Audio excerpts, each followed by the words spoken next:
Четврт век од самостојна Македонија. Политичкиот ветеран Стојан Андов со мемуари за драматичната 91 година. Зошто Љупчо Георгиевски предлагал конфедерација со Грција и Бугарија? Кој иницијатор на македонскиот устав, ВМРО ДПМН или Киро Глигоров? Зошто и како Клјусев сакал да го апси првиот спикер? Нова енигма за Јордан Мијалков, бил соработник на југословенските тајни служби и КОС. Многу лични погледи, факти, интриги на патот кон самостојноста. Зошто Андов го снема од Македонија на денот на референдумот?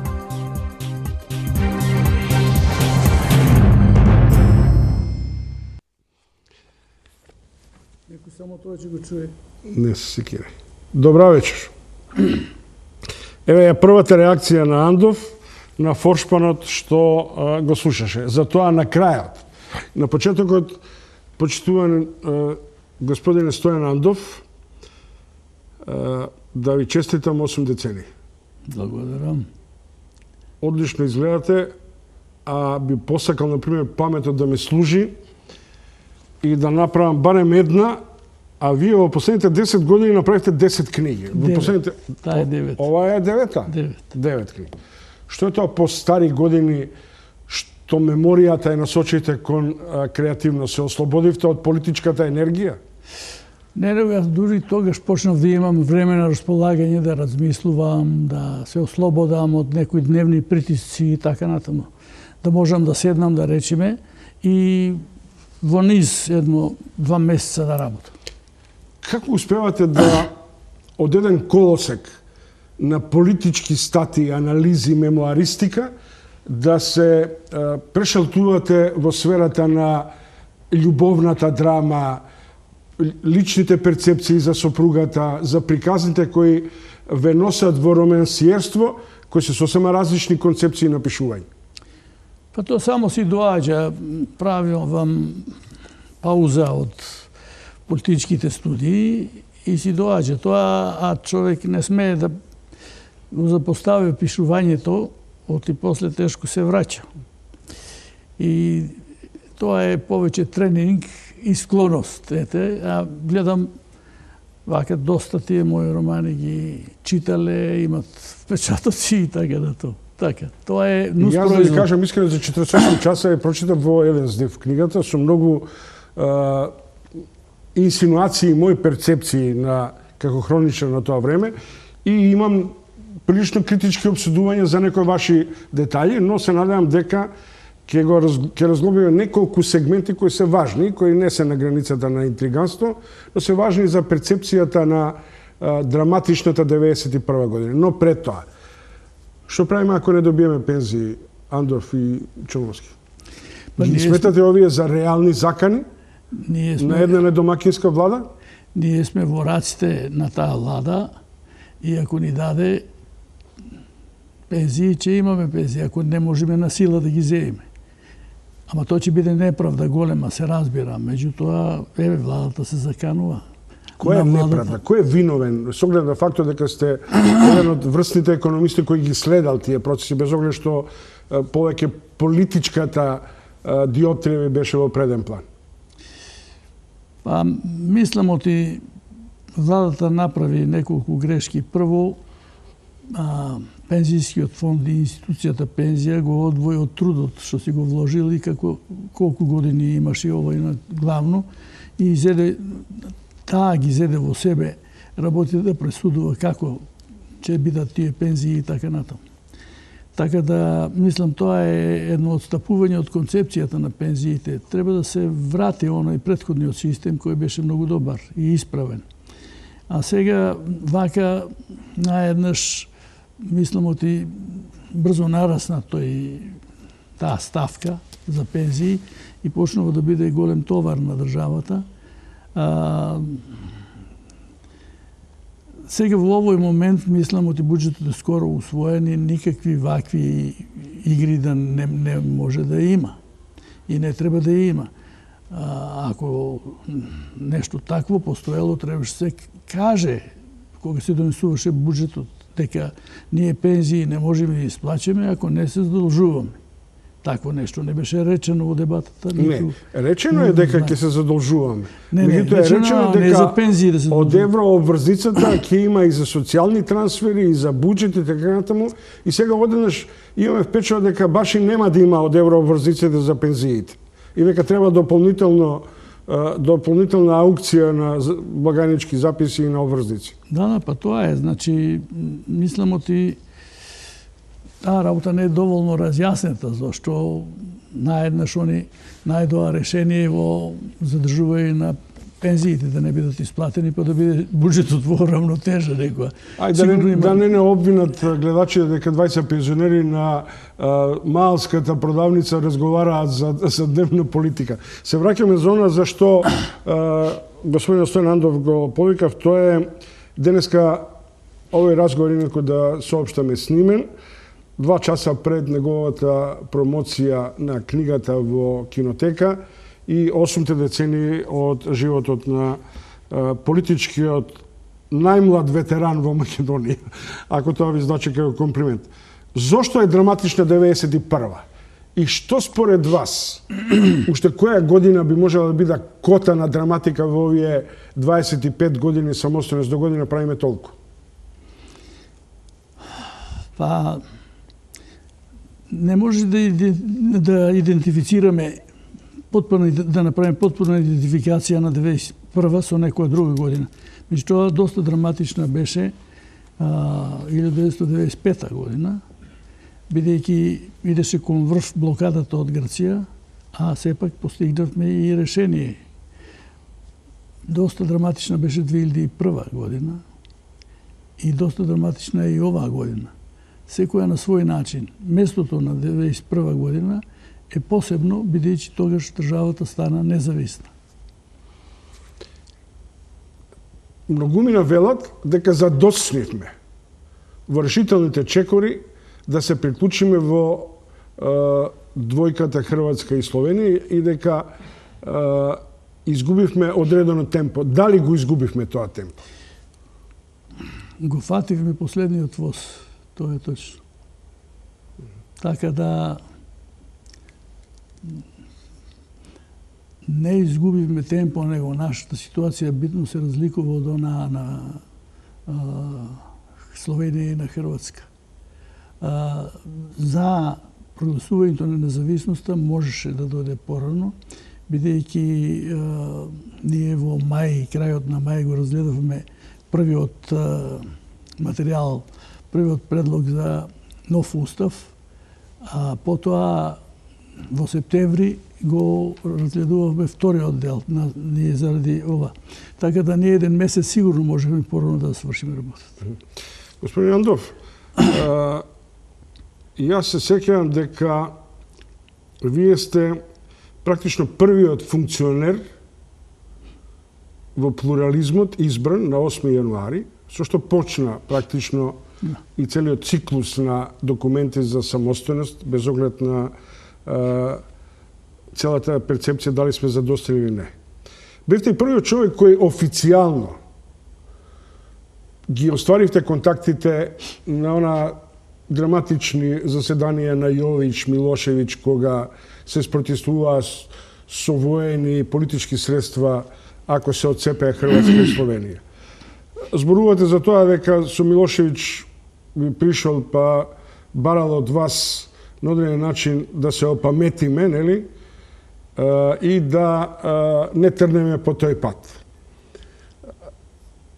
Во еден период со него соработувавте и како вице-премиер во владите, сојузните влади на економските реформи и за него велите дека бил успешен банкар. Зошто Милошевиќ се претвори од успешен деловен човек кој носел храбри одлуки во еден тоталитарист пар екселанс? А јас многу пати сум се прашал зошто е тоа. Мислам оти под влијание на два битни фактора. Прво, интелектуалната класа, да кажам така, групата интелектуалци, на прв поглед слободни мислители, тука Ќосич беше, Добрица Ќосич беше водач, и добар дел од Српската академија на науките, развија една теза дека дека Србија е експлоатирана во рамките на Југославија и дека таа е оштетена што е намалена, одвоени и се, одземени и се два нејзини дела, Косово и Војводина со уставот од 74. 74. Од 74.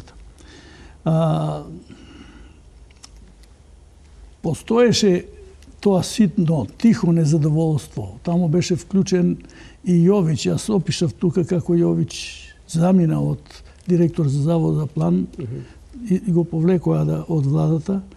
Токму заради тие тези дека треба да се укине фондот на неразвиените, што помагаше, фондот на недоволно развиените, бидејќи зафаќањето од тој фонд од Србија биле еднакви на акумулацијата, нешто што не можеше да докаже и не го докажа. Добро, но вие докажавте дека направиле перпетум мобиле, дека само по основ на Косово имале повеќе од што партиципирале. Тоа што Србија даваше за фондот е нешто помалку од тоа што за Косово добиваше. Ако е Косово, Србија.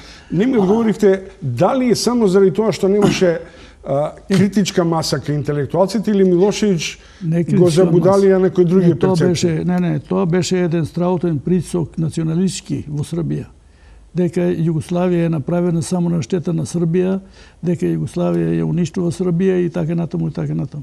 Тоа беше многу широк и тоа се вклучија и луѓе за кои човек да не верува, писатели и така натаму, кои потемелно треба да ги гледат работите. Меѓутоа така се разви. Ваму во Академија за науките Коста Михајловиќ, тогаш да не беше, уште беше, мислам, председател беше некој од тие дописен член на САНУ, да. Меѓутоа, наскоро стана постојан член, редовен член, тој водеше една група по договор со Јович и со Милошевиќ, која изради еден материјал и сфорсира, они дадоа една резолуција во Југословенското собрание каде многу се дискутираше. Меѓутоа, на некој начин се усвои таа резолуција каде треба да се преиспитат мерките што одат на штета на Србија.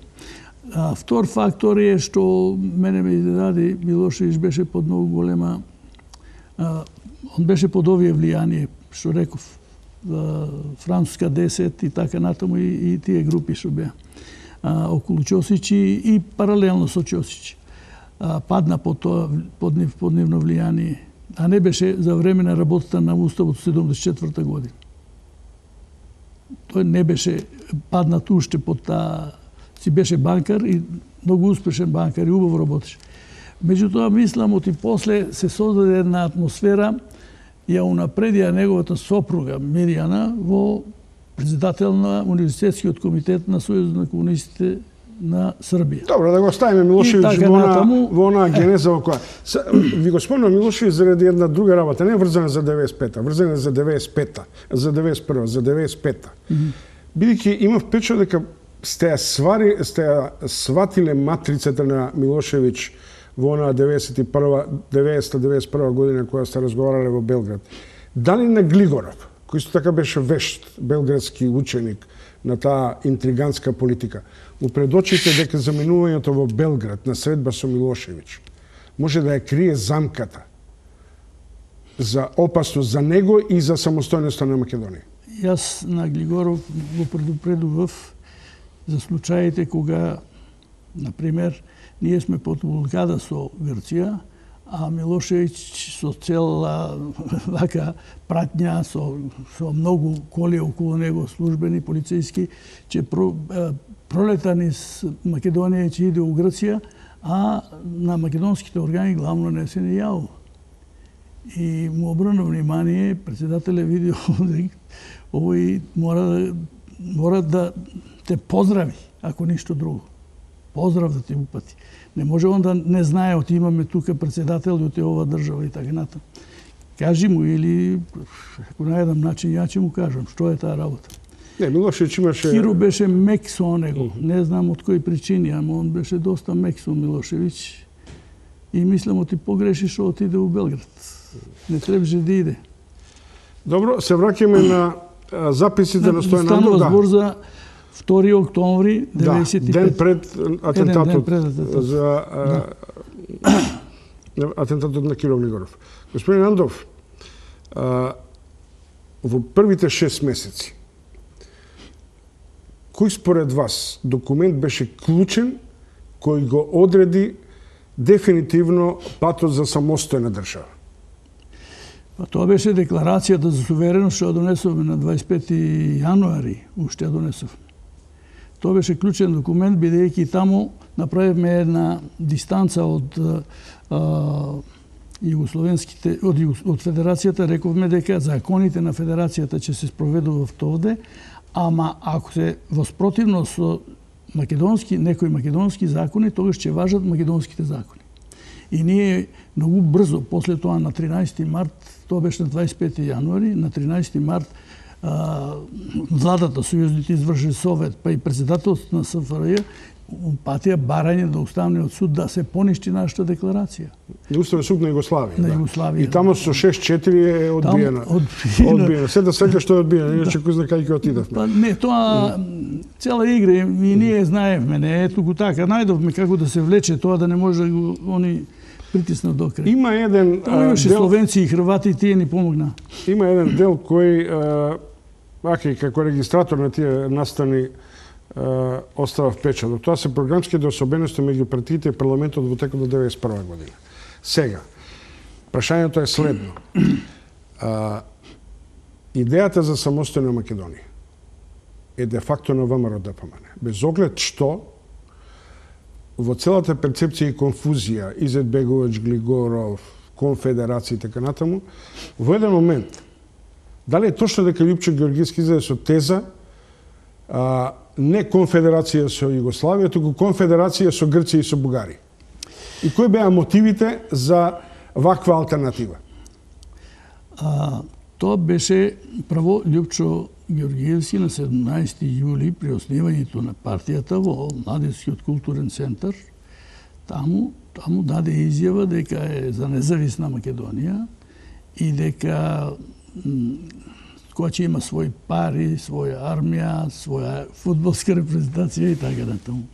Така да тој беше првиот овде што отворено проговори дека треба да не биде цел Македонија да стане независна држава. Не, ако следиме тоа, мора да признам храбриот човек на кој инсистира и истроши едно чудо време истрошивте на отварањето на парламентот која бара македонската химна да се свири. Така, СКМ ПДП тогаш бараше да се свири само југословенската. Само југословенската. Па имавме химна, па имавме само тогаш не го водев ја собранието. Да, го водеше доктор Стојановски. Да, доктор Стојановски. Си имаше големи маки. Добро, се враќаме на идејата. Зошто Георгиевски ја даде оваа идеја? Втората идеја, јас еден ден ќе разговарам потемелно, стално се прашам дали он и на тие работи мисли, мислам и после го занесе вака текот на настаните.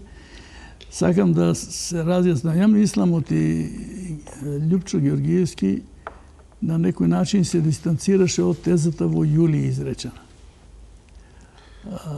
Затоа што се уплаши или затоа што беше под притисок? Не, почна да Не. Мислам оти почна да разбира оти ние ѓаволски тешко ќе обстанеме како независна држава, да не е во некој по-широк шатор за повеќе луѓе и за повеќе чинители. И тоа беше една од причините, најверојатно, дека тој се посомнева дали може туку така да ние имаме сили да бидеме независна држава. И второ беше што тој се надеваше дека со таа комбинација Македонија фактички се обедине, бидејќи сите у таа конфедерација, сите македонци, и грчките, и бугарски, и у Бугарија, што се овие и така натаму, малцинствата наши, ќе се обединат со нас и така натаму. Мислам оти таа втората можна причина требаше да знае оти токму заради тоа е невозможно да прифати Грција и Бугарија да правиме ние со нив конфедерација. Така да тука беше... на одреден начин има некоја консеквенца кај Георгиевски, кој например на Кичевскиот Конгрес со одпоздрав завршен рече дека следниот ќе се одржи во Солун. Ја задржа он идејата подолго, да. Да. Само мислам беше крајно нереална таа идеја. Значи, можем да заклучим дека освен автентичноста на ВМРО за самостојна Македонија, дали младиот Георгиевски со своите 26-7 години, велат младите младост, нели? Можеби или кој покрај него е уште автентична личност во овие 25 години на вашиот политички живот во самостојна Македонија, кој би можеле да го издвоите, а оставил белек? Освен Лјупчо Георгиевски, се разбира. Па повеќе се, не може човек така. Повеќе се тоа. Јас не го спомнувам Глигоров, кој го мислам вон серија на одреден начин со оглед на делот на одлуките што ги носил, иако за него има доста симптоматични потези врзани за некои чекори околу името и така натаму. Кажете ми, не ми одговарате, бегате вешто, као вешт политичар. Не сакате да ги спомнете или мислите дека ги има многу? Ако некој го пропуша, там не е намера, така да не би сакал да... Добро. Дали не сметате дека во тие драматични мигови, може би еден од најдраматичните беше и договорот за заминување на ЈНА. Тоа е веќе 92-а. Да. Но веќе имаше подготовки за тоа. Вака, сега, ние во Уставниот закон, што го донесовме веднаш што донесување на Уставот, напишавме дека ЈНА, че ја сметаме за окупаторска сила, ако во рокот 6 месеци не ја напушти нашата земја. Така да, тоа не ми беше познато и они порано почнаа да се повлекуваат, они во март веќе се беа повлечени. Јас знам тука дека го спомињате несрекното загинување на Сашко Гешовски и повикот на ЈНА за македонските резервисти да заминат на војните фронтови и вашиот диалог со Жика Аврамович, мислам, тогаш беше комендант на третата област. Но не ми е тоа прашање. Прашањето ми е, можем и да разберам, Аврамович, Кукањац, Тие после да имаат некаква перверзна улога да ја покажат силата врз Македонија. Но од каде потребата на така наречените македонски генерали, Ружиновски, па и Боце Перевски симптоматично, па на одреден начин и првиот министр за одбрана Дамјановски, кој може би не беше од тој тип. Таа потреба на македонските генерали да не се одвојат, па и на оној Тумановски, мислам, кој ја водеше тогаш КОС или беше задолжен за КОС, да не се одвојат од Белградската директива.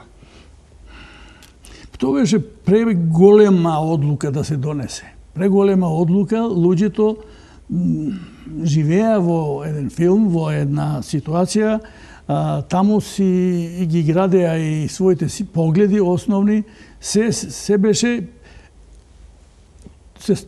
наглава се свртуваше за нив, тоа така изгледаше. Да, затоа го имавме Боцинов, например, кој ја имаше храброста да во флотата во Сплит, нели, да не влезе во битката против. Така, Боцинов не влезе во битката, даде отпор, после го притворија, па такви работи направија, инаку не знам дали ние не го следевме доволно, ама Ацо Спировски, генерал полковник, што беше командант на првата армиска област, со почетокот на нападите врз Вуковар и така натаму, човекот го снема, се повлече. Така да имаше луѓе кои правеа дистанца од таа работа.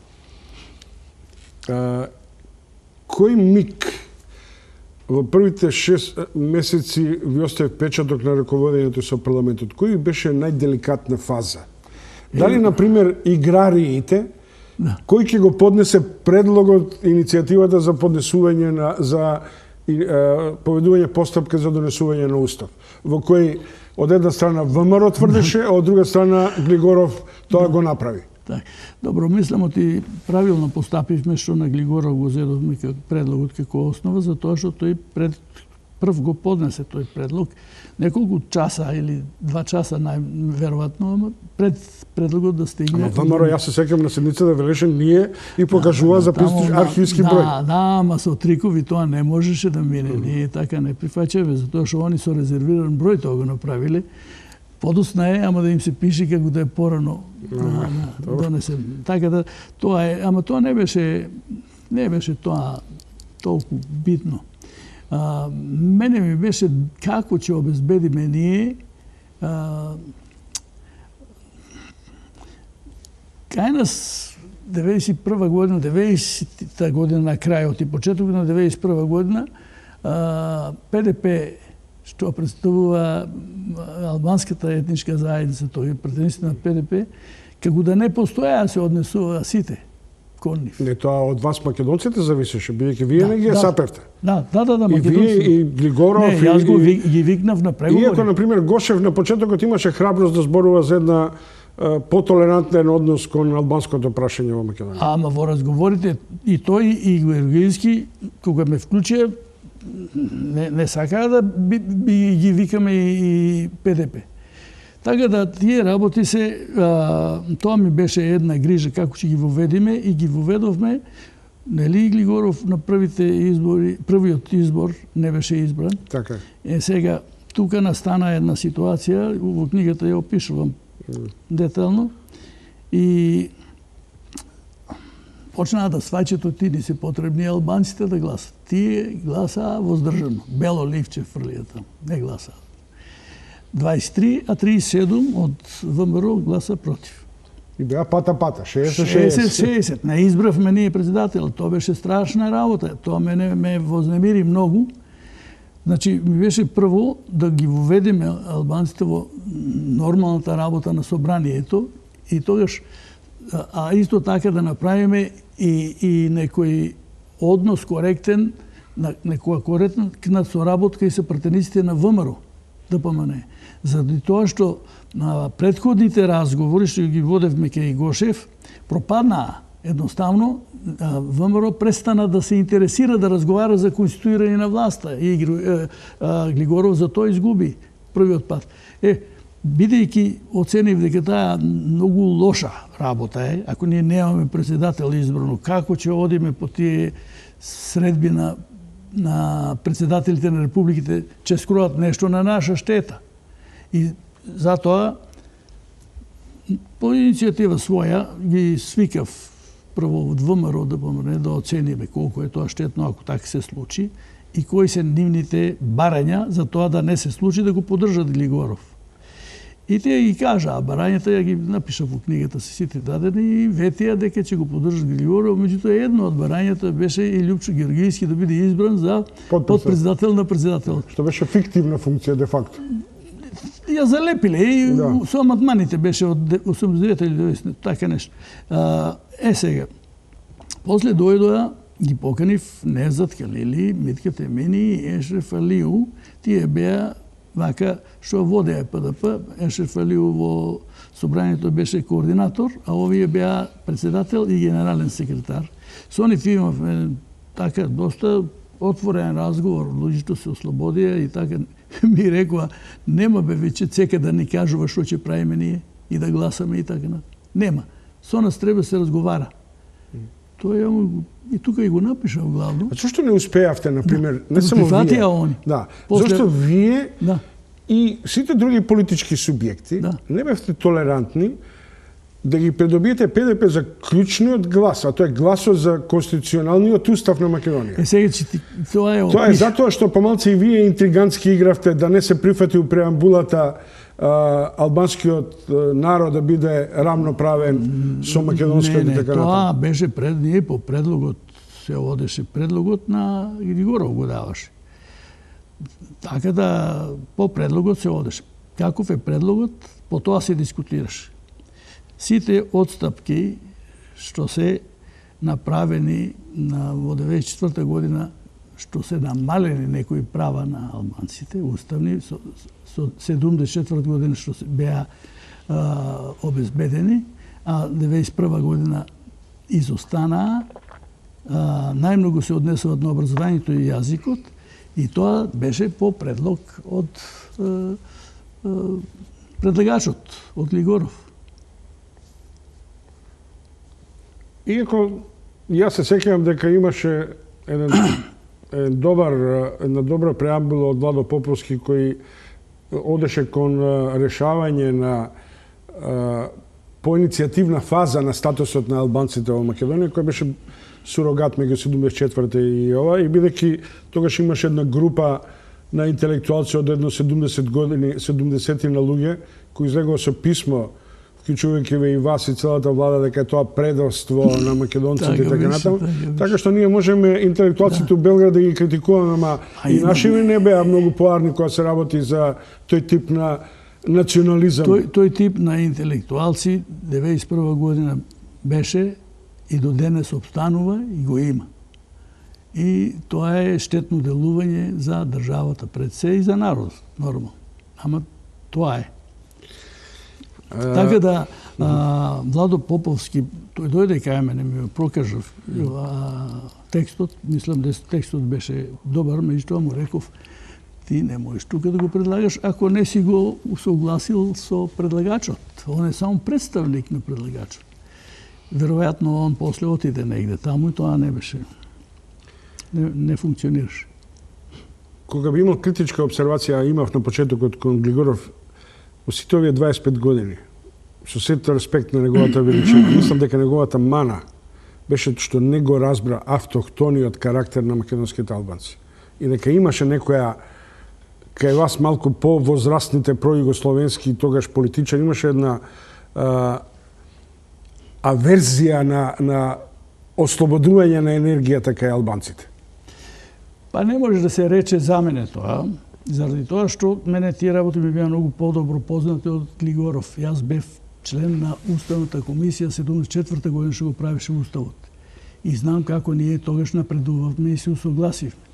Потоа, јас бев председател на една група, работна група, комисија посебна на двата собора на Собрание, 87 од јануар почнавме и сосема добро ги сватив, ја сватив и положбата, и намерите, и можностите за кооперација, успешна соработка со албанците, бидејќи ние требаше да изработиме платформа за Косово, како се решат проблемите со Косово. Јас ја водев таа група. А имаше од сите републики и покрајини по еден член, разговараме со председателите на собранијата во сите републики. Сите дадоа согласност.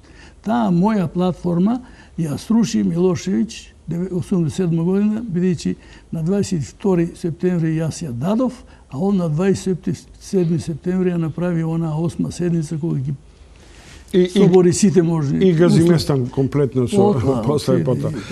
Ај малку сега интригантско. Бидејќи народот сака тоа да го чуе, иако многу вешто се тоа го на два пати се обидувам да прогледам една информација, но ќе почнем бенигно. Зошто Мијалков и Клусев упадна во вашиот кабинет? И што значеше вадењето на што беше тоа пушкомите вест, не? Автомат. Автомат. Да. Кога вие велите дека ви рекол дојдов да ве апсам. Да. Така дошол. И? Тоа дошол. Па ги избркав, девајцата. Што да ви кажам? Толку несериозно ви делуваше министер за внатрешни работи и премиер. Како може да ми дојде у кабинет, оно оружје не смее да внесе? Па што ако е министер, на сите им забрането во собрание да внесат оружје? Не, тоа без оглед што сте го избркали. После вас се присетив дека јас правев со починатиот Мијалков големо радио интервју од 2,5 часа во собранието и во сред интервју, во кој Клусев на два пати доаѓаше да го прекине, бидејќи он беше слободен во неговите искажувања и ламентирања, и отвараше неговата онаа сребрена актовка, ви текнува, и викаше, ти ми се бендисуваш, одбери кој од овие два пиштола да ти ги подарам. Така што изгледа на Мијалкови пиштолите им се состави дел на некаква семејна жичка, ама отом потом, за тоа потоа. Јас со Мијалков многу работа немав. Мене работата не ме носеше со Мијалков. Владата преку Клусев ја регулира, така и по законот и по уставот. И со председателот на Републиката. Со нив ја соработував и Мијалков Три пати има кај мене дојдено. Ту сите три пати ги опишувам. Претходно дојде за документацијата да спакуваме во собранието за одзимање на... Да ја смести тамо во... Да, му реков, тоа е стапица, таа работа, ако влезат у собрание војската, сите ќе идеме, че не нема. Не го прифати тоа, ама му текне од ја прочитана таа работа и ништо не направи. Второ беше ова, кога ми дојде со оружје тамо да ми се заканува отиче ме апсе, па им реков да си одат двајцата од тука, веднаш, и така натаму и си го собра и оружјето и ташните и си отидоа. И трето беше кога беше она голема група демонстранти, 14 ноември, кога дојде со Наумов кај мене во кабинетот да ме убедуват и треба да прифатам ја 12 делегати од демонстрантите, да преговарам за уставот и да направиме некои отстапки да биде национален. Така че било тоа, така. И јас му реков оти тоа недопустиво, не доаѓа во обзир, викам да дојде било кој овде, никаква делегација. Јас не може да преговарам со луѓе кои не работели на уставна, немат врска со уставот до сега. Некој ги поттигнал, ги довел, ги измамил, манипулирал со нив, и сега јас да Ама за овој чин на упадот на Кјусев и Мијалков молчевте, велите молчевте, се до моментот додека не се направи интерпелација за оставка на Мијалков, кога Наке Стојановски од СДСМ вели и на Стојан Андов со пиштолу или со ова... Не, он рече дека со оружје. Со оружје дека му се заканувани. Ајде, оставиме сега целата таа варијанта околу оружјето. Има нешто што ми е моште симптоматично. За многумина Мијалков важи за еден од големите патриоти на Македонија. Вие зборувате за негови симптоматични средби со грачанин, а јас знам и за една средба со шефот на КОС Василјевиќ во Штип во неговата родна куќа. Но, од ова што ја читам, прочитувам, а ги препрочитав и дел од мемориите на Глигоров, и двајцата, индиректно, а вие може би малку повеќе и директно, се сомневате дека он беше човек на КОС. Јас почнав да се сомневам дека кај нас една група луѓе систематски работи, прво да нема референдум, а второ ако може и да не го донесеме уставот. И тој прицок го чувствував во тие луѓе секој спаѓаше и Мијалков. И ете, имав 3 тешки средби со него, 4, така нешто. Толку беа. И некој немав со него работа. Од каде сознанијата и алузиите дека он е човек на воената контравојшта? Република.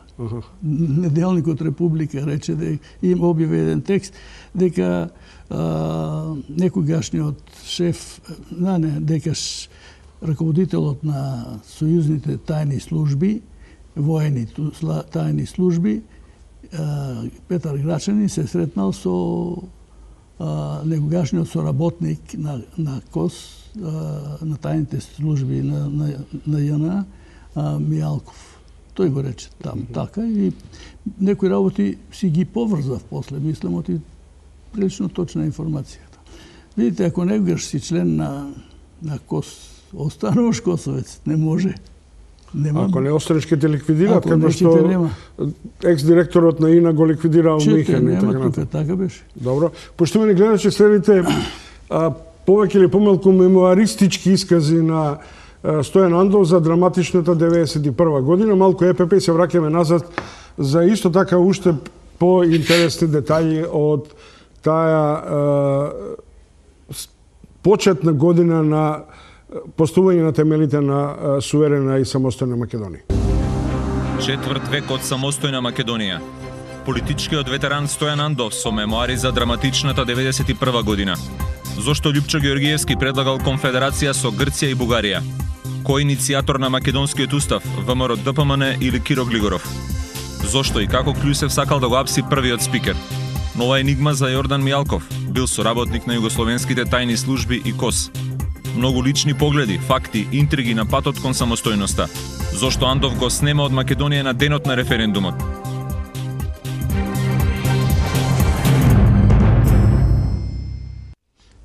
Пред да ја прашам за последното, имам две, како стигнавме до референдум. Да.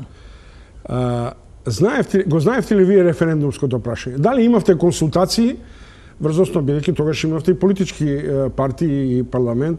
Во еден период велите дека собранието во тој период беше своевидна Атинска гора, кај што се водеше дебати и вистина, тоа беше една цела година беше. Меѓутоа никој практично не знаеше до последен момент кој ќе биде референдумското прашање. Дали вие знаете? Референдумското прашање, ние се прво беше проблем дали ќе имаме референдум.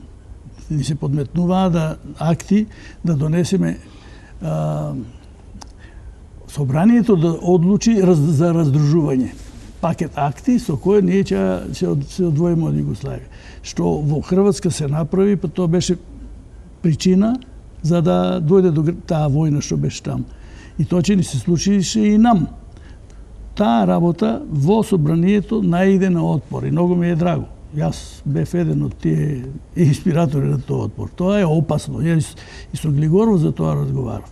И Глигоров се одлучи да поддржи оваа работа, да одиме на референдум, после една средба со околу 20 генерали и полковници од Југославенската армија македонци. Уклучен момент, таму ме викнаа и мене и си повторија они пред мене дека ако овој предлог на ВМРО го викаа тоа на владата беше за раздружување и така натаму, никој не може да спрече ЈНА да интервенира. И се ќе пропадне. И сите тоа така го рекоа. И тој Киро ме испрати малку, ја мора да се вратам у собрание, што ќе правиме, викам, Клюсев да ги повлече овие акти за одцепување, а да идеме на референдум. И он, дали ќе сака Клюсев ово, меѓутоа, прифати. Тие македонски офицери тргна од југословенската опција или од внатрешното чувство на припадност кон македонци? Тука беа од внатрешното чувство да не дојде до трагедија уште една. Тоа бев убеден за таа работа. И си викам, види сега овие луѓе, инаку секој да го прашаш, има други причини за ова. Меѓутоа овде сега овие се определија како вистински македонци. Како може да се спаси ситуацијата?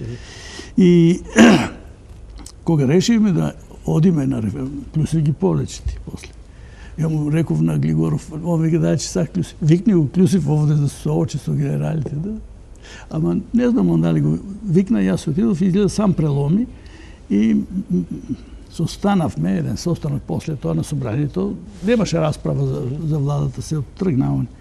И на еден состанок кај него, сите дискутират за разни прашања, как динамиката на референдумот, како ќе биде ово, ама не зборува за прашањето. Глигоров не беше вмешан во дискусијата и на едно ливче напиша, со молив, графите. Да, и ми го даде мене, прочитай го, вика, види го. Ја го прочитав. И не че тука отворено да зборам, да се карам со него, да се расправаме. Веднаш кога се отидоа пратениците. Тоа беше па страшно ако избиеше отворена битка меѓу мене и него у тоа време. Кој знае каква ситуација ќе беше. Многу лоша. Ќе се одложиа сите работи. Не ќе може ништо да се сврши. И го убедував јас ти треба да го брише вториот дел од прашањето.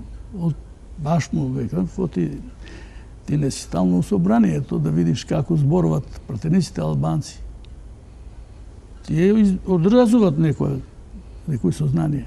Тие велат оти било на кој начин обновување на Југославија, ние нема да прифатиме. Нема да ни прифатат гласање. А вика ќе гласат. Ако ова го нема, ќе интервенира војската. Овој состанок него го уплаши, за кој зборувам со офицерите. И тој му објасни фиоти нема да интервенира војската, ако е референдум, ќе интервенира ако се овие одлуки. Собранието да ги донесе без овластување од народот.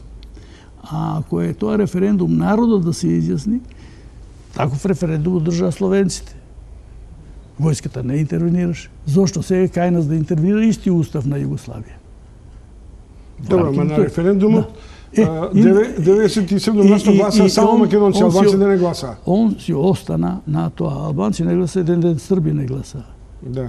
И црногорци, еден дел од нив. За референдумот малку подоцна, меѓутоа војската некако многу ја мешкараме. Иако е 92 договорот Аџич-Глигоров. Да.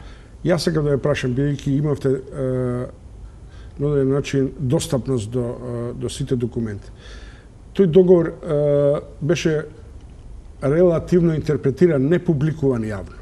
Да. Зошто и ден денеска тој е под превезот на државна тајна 30 години? Што може да биде симптоматично за да и ден денеска не се знае што Аџич и Глигоров договорија при заминувањето на ЈНА?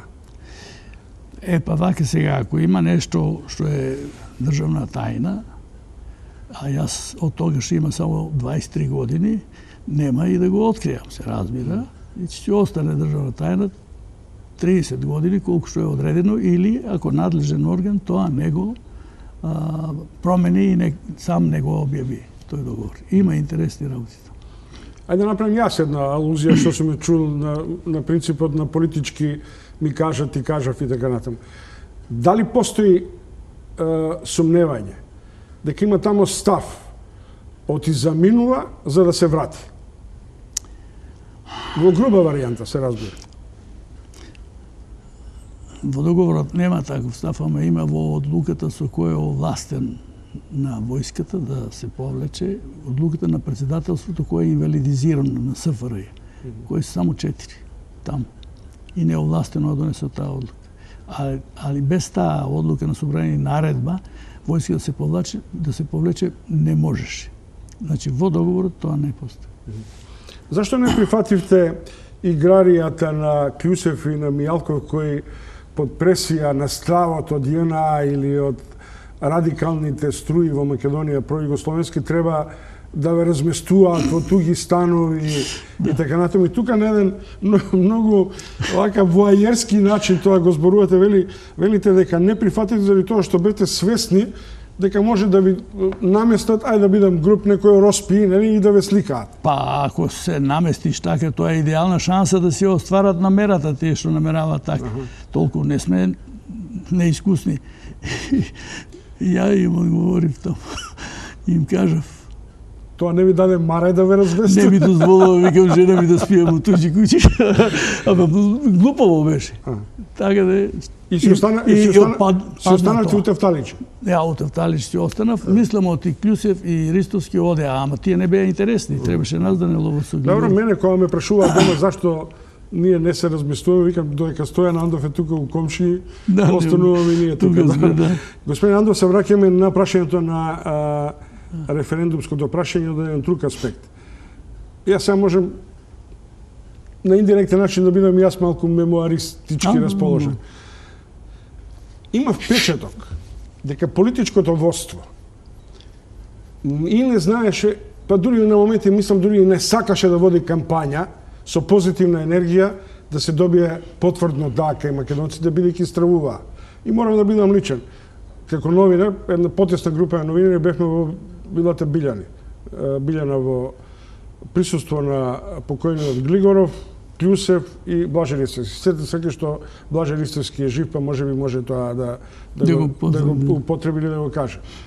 Се сеќавам дека после 5 години, после 5 часа вешто византиство на Глигоров, ние не успеавме да го разбериме референдумското прашање, а требаше да водиме медиумска кампања. И она што мене ме интригираше, што дури сега на оден начин неколку наши сугестии кој ќе направи план за кампањата и така натаму, па он рече, еве, вие новинарите, немаше расположение да се оди меѓу народот. Па нешто од тоа беше приметно. Немаше големо одушевување да одиме на референдум од тие луѓе. Некоја голема загреаност, мислеа ризике и така натаму.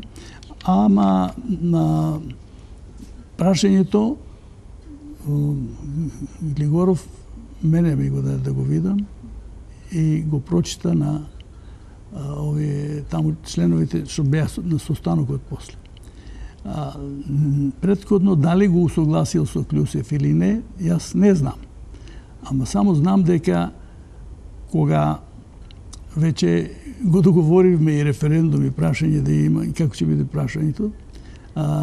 На Глигоров му реков да го убеди Клюсев предлогот за одржување на референдум да го даде владата.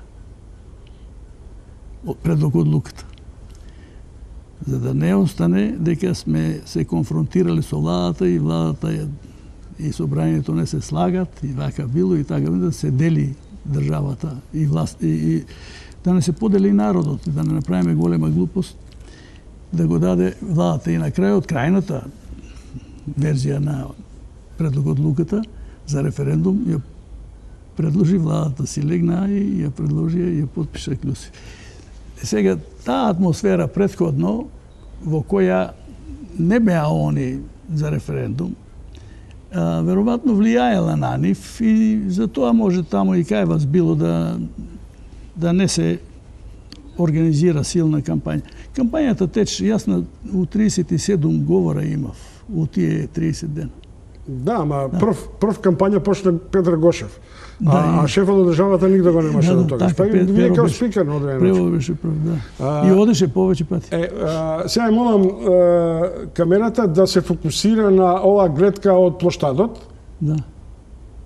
И да ви спровоцирам со форшпанот.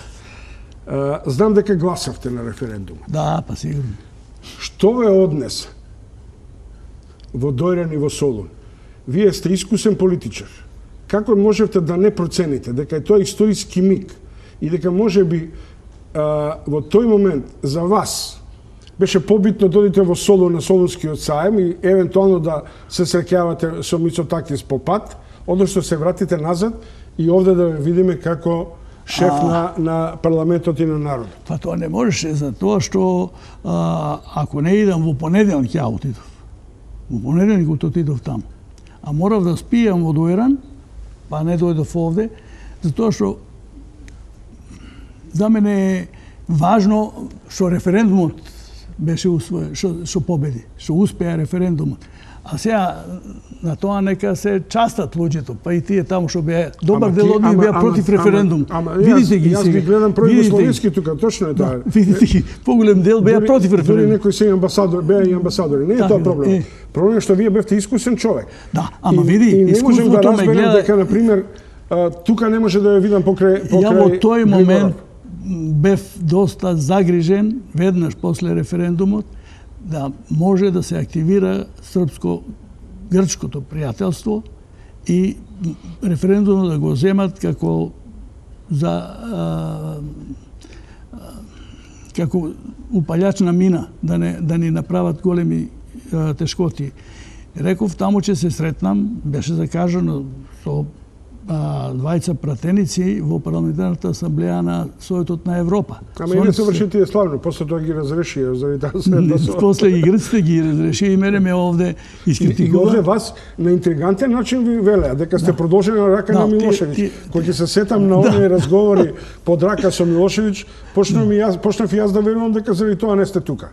Нема врска таа работа. Што под рака, он ме фати таму, но тоа 91 година, немој тие работи да се рака. Па и тука се 91. Не. После мене он дефинитивно избриша. Штом видео ти ја нема Гошев да го отстрани од политиката, како тој што сакаше, мене ме избриша веќе. После и контактираш во интервју што го имам направено и тоа е едно од последните интервјуа, последно, додека беше жив екс-премиерот Никола Клюсев, се сеќавам и тоа го чувам во архиви дека кога го прашав како тоа падна, ја патував да ја осетам атмосферата, да видам има ли луѓе кои инаку мислат. Пред тоа беше одржан еден неколку две дивизии промарширале тука покрај границата, ово, она е така натаму. Не, прашам, ту се вели дека вие сте благодарејќи веројатно и на сите тие интриги така натаму, дека сте вие клучниот играч за неговата смена и за смената на владата, на експертската влада. Ама тоа е 92 година. Ако да, тоа треба да го добро елаборираме. Ајде, елаборирате. Прво, Клюсев беше, не ги знаеше тие работи, кога се деси после ова Лисабонската декларација, се деси една седница многу тешка во собранието и таму настапија Денко Малевски и Блаже Ристовски со комплетно спротивни и анализи и проекти. И им зоврена луѓето. После, јас го замолив на паузата него да стане он да каже дека тоа што се случува од моите подпредседатели и министри, ние ќе го разгледаме на владата, не сме го гледале, не е став на владата. Само тоа требаше он да го каже. Меѓутоа он не сакаше да каже. И после се деси така да една иницијатива од пратениците. И јас подоцна ја разбрав, не можев ни да спречам, и да сум знал, напред не можеш да спречиш. 24 беа подпишани, кои бараа посебна седница за разрешување на владата. Сега, Клюсев не се обрати до мене до тој. Закажав седница, че се држеше седницата и тога дојде кај мене. Му велам, он вика, ова, што вие мислите, бе, влада сме ние, како вие ќе сметите? Он не знае од собранието, не води сметка. И му викам, слушај ти, председателе, ти имаш сега една можност да прифатиш. Упати ми писмо, ти итно ќе извршиш реконструкција на владата, да добиеш подршка за ова. Види кој од овие што дојдоа од непосреден судир, по клучно прашање, по меѓународното признавање. Едниот отстрани го. За кого ќе застанеш, ќе видиме собранието колку ќе те поддржи. Али така направи, така можеш да се спашиш владата. Он ми вика, аде вика ти што мислиш бре? Ние повторува влада и ми вика оти председател Глигоров од таму идам ја сега, он ми вети оти нема да паднам никако и така натаму и така. Му вика па Глигоров не гласа. Глигоров председател, тоа се одвоени институции, собранието гласа. И он не веруваше оти ќе биде сменет. Јас немав никаква иницијатива за тоа. Не беше од мене, тие што го покрена тоа знаат. Оти јас не сум го покренал. Само бев однапред убеден оти ова долго не оди со таква поделена по клучното прашање влада. И затоа, кога тој не веруваше оти ќе изгласат за не, он беше убеден оти ќе добие подршка, ќе падне ова. Кога се сврти позелене просто. Виде гледам сосема друг човек. Виде зад него шума гласови, сите. Па него 92 пратеници гласаа да се разреши влада, или 4, така не. Поштовани гледачи, разговарам со Стојан Андов за драматичната 91-а, јас се проширувам и на 92-а, зашто тоа се некакви персонално-политички континуитети. Нарочито одам и на 92-а. По падот на Клюсев се бира практично политичка влада и мандатот се доверува конечно на Петар Гошев. Тука зборувате за играриите околу прераспределбата, ВМРО да биде председател да даде, Гошев бил незадоволен дека немал да се види премиер и така натаму. И на крај на кришната еве добива мандат Петар Гошев. Дали бевте свесни и дали од денешна дистанца можете да направите проценка што тој човек кој беше во налет 89-та, 90-та, 91 година, нели? Која со начувена изјава дека Македонија нема да биде српска бановина. Тоа е 90-та година, 91 го сеќавам. Да се повлече само заради тоа што Киро Глигоров не му даде 1-2 министри да одбере по свој кејф. Не, ја мислам оти он треба тоа да го објасне. Мислам оти тој процени оти не ќе биде жртва ако биде во влада. Затоа он рече не сум ја за едно кратно употреба. Ќе го жртвуваат за неколку месеци. Беше свесен тоа стапица за него, да го нема веќе во политиката. И он веќе тогаш се одвои од СДС, а идната пролет формира партија. Вие сте 50 години, мислам, активен политичар. Ако памтам, бидејќи јас од прилики 40 години сум активен новинар. Јас и сметам од 40 од 67 година кога станав председател на општината Кавадарци. Од тога е тоа. Ама тоа е до 11 година. Не, колку се тоа? 33, 11, 44 години. 44 години, добро. Политичар се сметам. Во самостојна Македонија. Да. ниеднаш не се зафативте за извршна функција. А бевте магистар по економија, ја разговарате со Европска Унија за приближување на Југославија кон Европа и така натаму. Свесно бегавте или немавте храброст за тоа? Прво, јас сум сегаш работел во извршна функција. Министерството се извршна власт, секој министр. Не зборам за самостојна Македонија. Не. Овде. Па види сега, прво, кога се состанавме, СДС, тогаш СКМ, ПДП и ВМРО кажаа оти ги сакат местата председател на државата и председател на владата. А ни го доделија нам местото председател на собрание. Ние ништо не баравме, ни тоа не го баравме. Ама им дојде згодно ја да бидам таму и така дојде таа моја кандидатура. Така да јас немав, мене, Гошев ме канеше 90 година, негде во февруари, да се вратам од Багдад и да сум добил во сите тие анкети или не знам консултации најмногу убедливо, најмногу гласови да бидам председател на владата. Јас не му прифатив од причини кои он може и да не ги свати и да ги прифати, меѓутоа една не му ја кажав тогаш. Бев убеден оти еднопартиски избори не може да се одржат во Македонија. Ако се одржат, ќе траат неколку месеци и на есен ќе мора повеќе партиски да има. А они мисле еднопартиски избори, па ја да станам председател. Како да се одлучам на таква работна влада, на таква влада и утак. Тоа е еднаш што ми предложили за председател на влада и после падот на Клюсев, една консултација кај Глигоров одма мене ме предложи прво.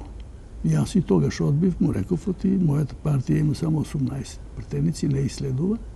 Ако сите пропаѓат и не сакат да биде таа функција, да спасува ситуација, би прифатил, ама не е таква ситуацијата.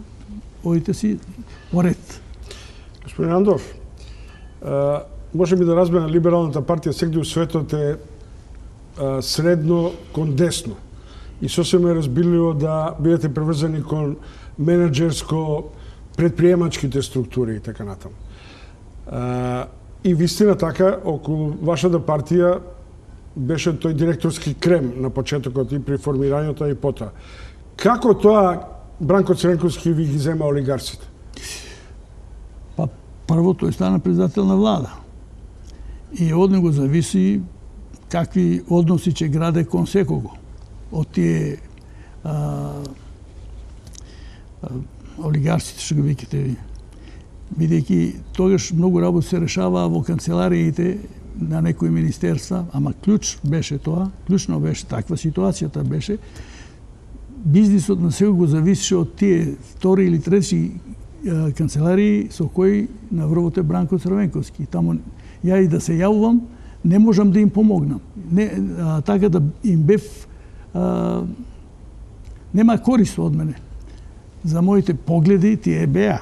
Меѓутоа, тие погледи немаа шанса да бевме мнозинство, веројатно така ќе ги правевме. Меѓутоа, после кога се најдоа во тесно, кога секој требаше си го сочува бизнисот, а бизнисот зависеше од дозволи, за компензации и ово, оноа што владата ги правеше, Бранко, се разбира, таму се јави како нивни спасители, сите беа таму, си мира.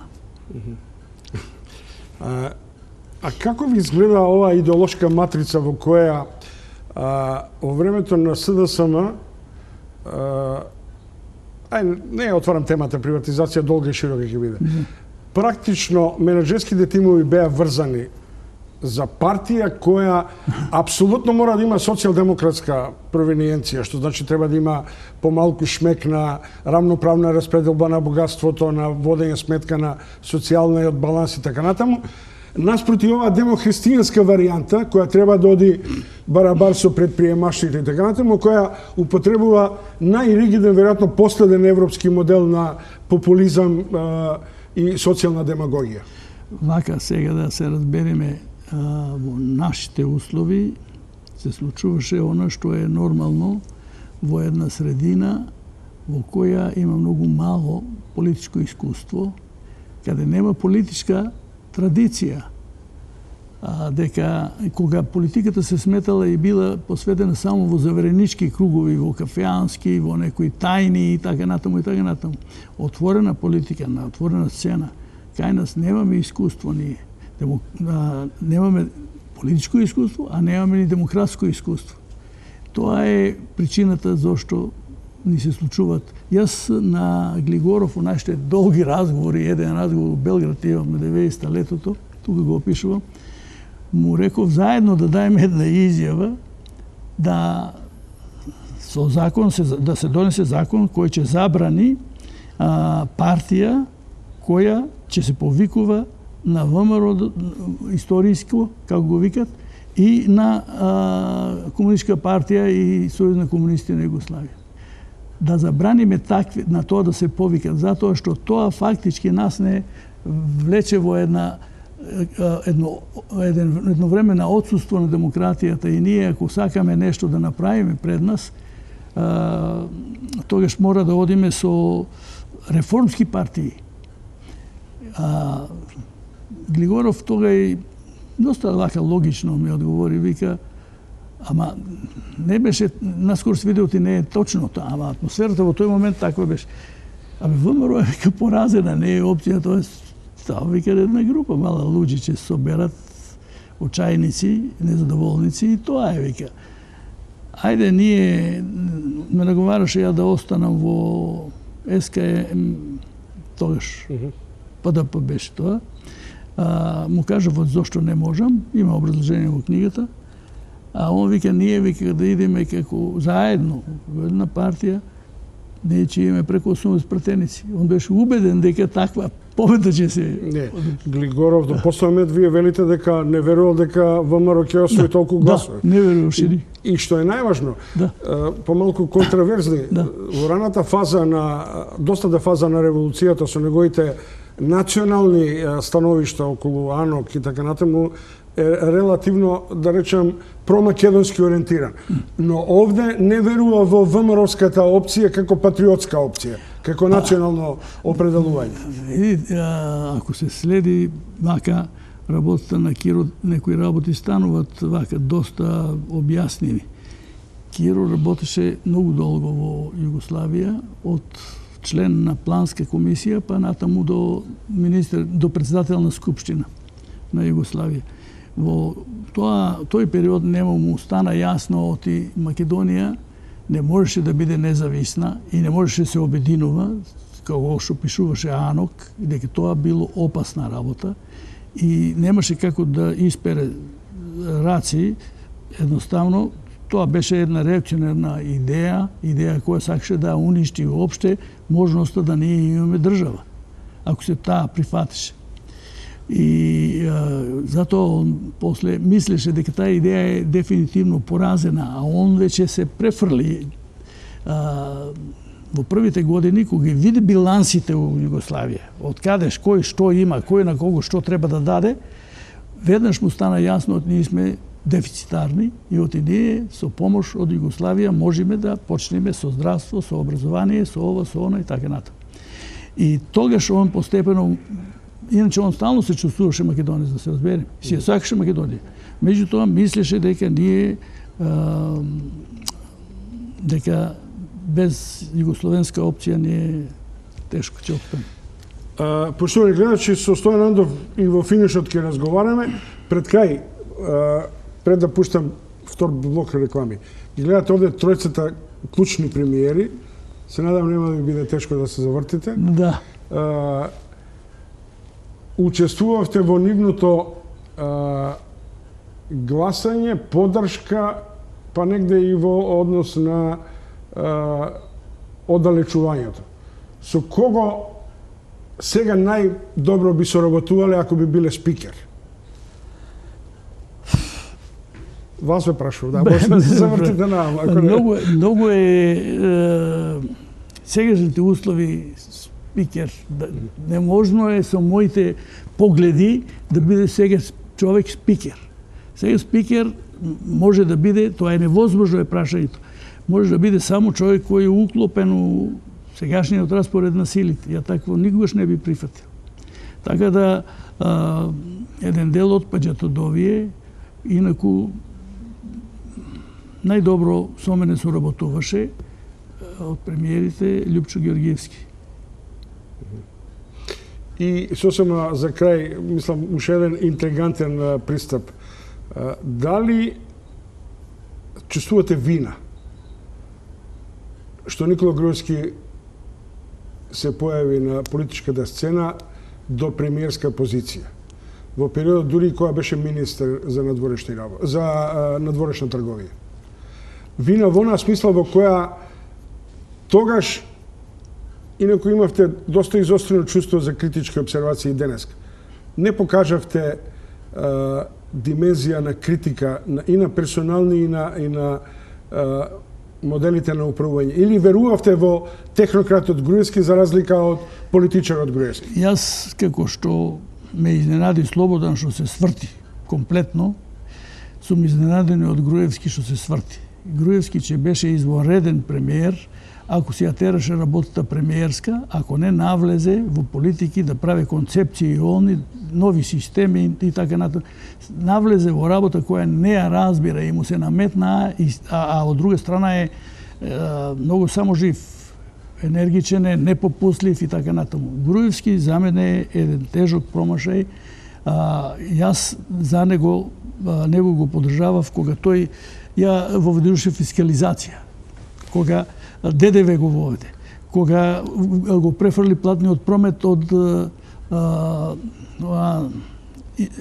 еден завод за платен промет во банките, што модернизира државата. Во тој поглед, тој систем, тој го модернизира. Тогаш, во тоа време, се смеја и го смејаваа овие од СДС тогашните, дека ќе успее фискализацијата. Дури ја смета и непотребна. Така да, тогаш во тоа време, кога тој тие работи ги работеше, беше успешен. А тогаш, во тоа време, пак не му беа дораснати овие од СДС. После, јас го видов оти човекот, не сака да си ја работи работата за што е стручен и што може да сврши работа, туку има амбиции да создава нови Македонии некои. Нова Македонија ќе ја создава една нова, сосема земја од Александар до сега и така натаму. Тоа е крајно опасна работа. Ние треба да знаеме, кај нас и подолго време, уште не се знае каква држава ние сакаме. Која прави таа забуна? Од или после Груевски? Прво мислам, не, и порано е. И порано е тоа. Видите, да се разбереме. Сега ќе кажам некои тешки зборови, меѓутоа е така. На Панко Брашнаров при отварањето за тоа дека Македонија ќе биде искажувањето дека ќе биде Пиемонт за обединување и на Македонија што е под Грција и под Бугарија, е фактички една теза која најде место кај многу луѓе, а и пред тоа веројатно така било, така се мислело, а тоа е теза, ако таа ја држиме, ние не може да бидеме држава. Таква држава не може да создадеме ние. А ќе изгубиме ова. Поштовани гледачи, следите интервју со Стојан Андов во завршницата, уште неколку негови проценки за драматичната 91 година. Уште еднаш подсетувам дека овој разговор со него е снимен и во 20 часот во кинотека е промоцијата на книгата и одбележувањето на 8 децении од животот и работењето на Стојан Андов.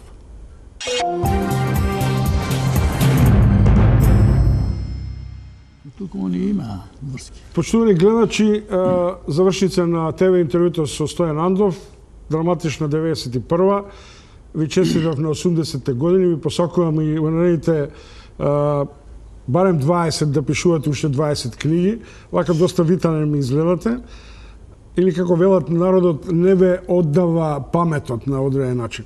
Но, на почеток го спомнав, освен 91-а која е драматична, ја спомнавте и ова 2015-та, практично 2016-та, кога полниме 25 години од самостојна Македонија.